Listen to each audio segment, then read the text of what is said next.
In this part of the guided journey, we're going to explore how to create a custom action. In this example, what we're going to do is we're going to submit the form data to a custom action that's going to persist it into MySQL.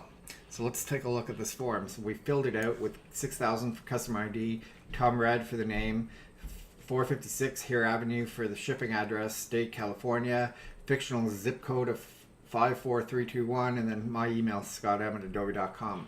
Once we click this, we're seeing the submit. We see the thank you for submitting this form welcome page. We'll go to our database and see if we have our the record that we just submitted from the form. We see right here 6,000 Tom Red, the avenue, 46 Hare Avenue, California, 54321. So we've successfully submitted the data from the adaptive form to our database. The rest of the section of the guided journey is going to go through how to set this up.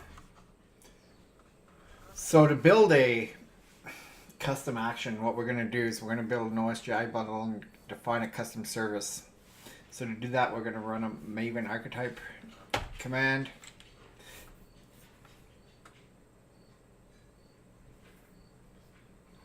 So for the group ID, we'll call it handle form.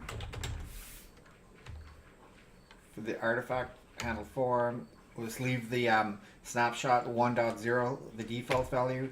Here we'll say com am forms handle form, and then we'll use handle form for the rest of the input parameters.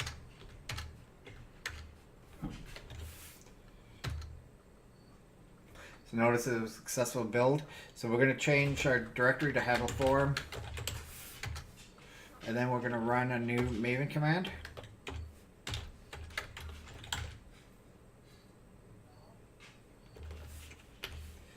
Maven Eclipse.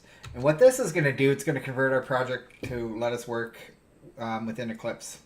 Let's take a few seconds for it to compile and build, and then we can pull it into our IDE and start adding some interfaces and classes and define the service.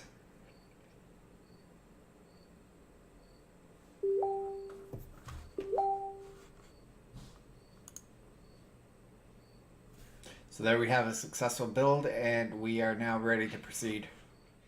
So the database we're using is MySQL. In this example, we have a table in the database named customer details. We have these fields: ID, it's the primary key. We have name, shipping, email, state, and zip code. Notice that all of these fields in the database line up to our form. So what's happening is each field in the form has a corresponding field in the database. What we want to do now is configure AM to be able to work with the relational database. To do so, we're going to click the hammer icon, operations, web console,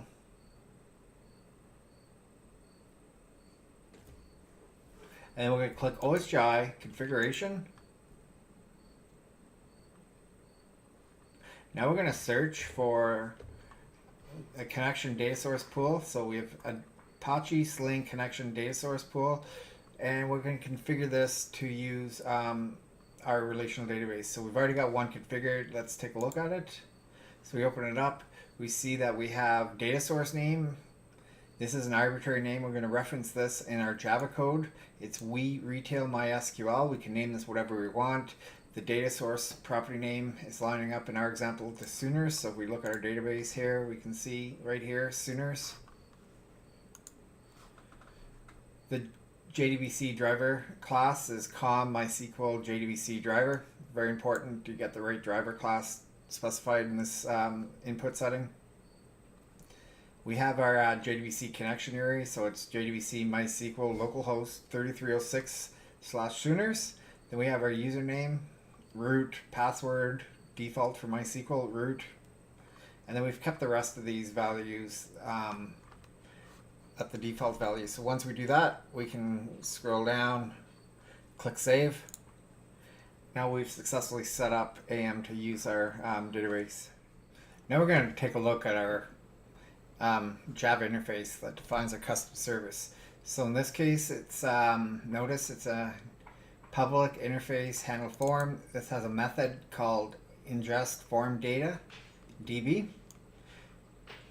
And then it's got the following parameters: customer ID, customer name, customer shipping address, customer state, customer zip code, customer email. All of these input parameters correspond to the fields in our form. So we now go to implementation class. Notice that it's implementing our handle form interface. We're also using it the new DS annotations. So here it's at component. So this is our implementation logic. First thing to notice about this is we're going to be overriding the ingest form data DB method. And what we're going to be doing here is using JDBC application logic to perform a insert into the database. So to do that, we're using prepared statements. You can see that we're reading all the input parameters. So notice the primary key.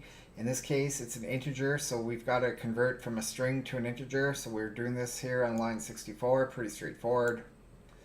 And then line 69, we're using a SQL statement. So it's insert into customer details, and then we're passing in all the parameters, and then we're converting it to a prepared statement. These lines are simply injecting the data values into the database, and finally we have PS execute, and that's going to update the database. So this is all pretty straightforward. One thing before we finish this section, notice that we have C get connection. Now this is where our data source pool is playing a role. So up here in line 37, notice that we at reference, we're injecting a data source pool into our application logic. So we scroll down here. This plays a role in this method called get connection.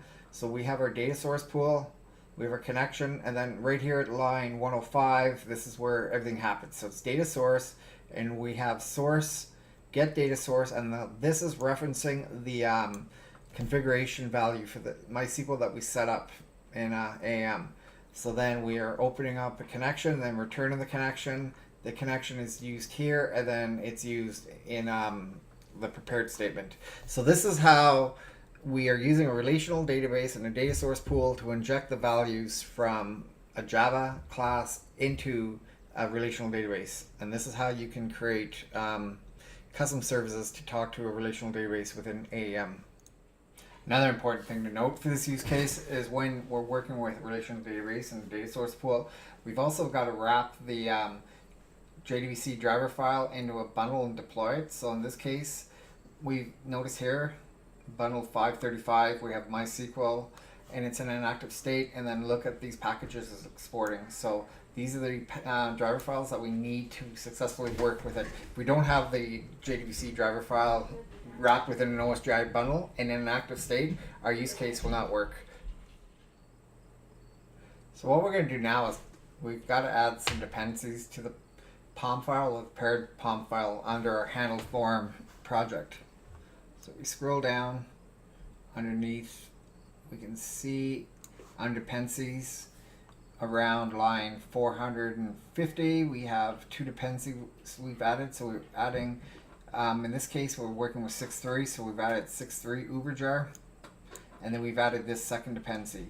These are required to work with our AM APIs when we build a project. Switching back to Eclipse, and we're going under the handle form project.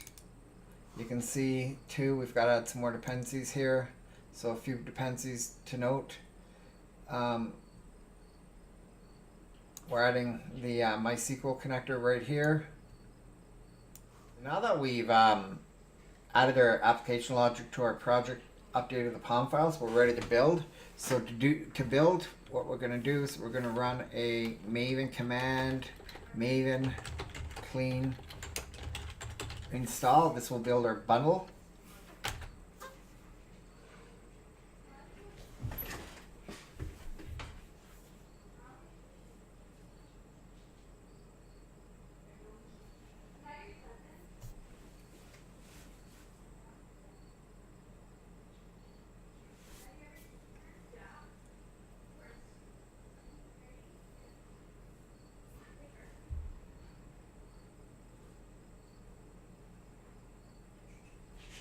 So notice it's a successful build. So now once it's built, we can add it to our OSGI service container. We can see we've got it in a active build right here. So to do that, what you would do is click install. you would reference the directory it's in and then place it into an active state. So once we've done that, we've got our backend set up for a custom action. Now we're ready to create a folder in CRXD Lite that we need to complete our custom action.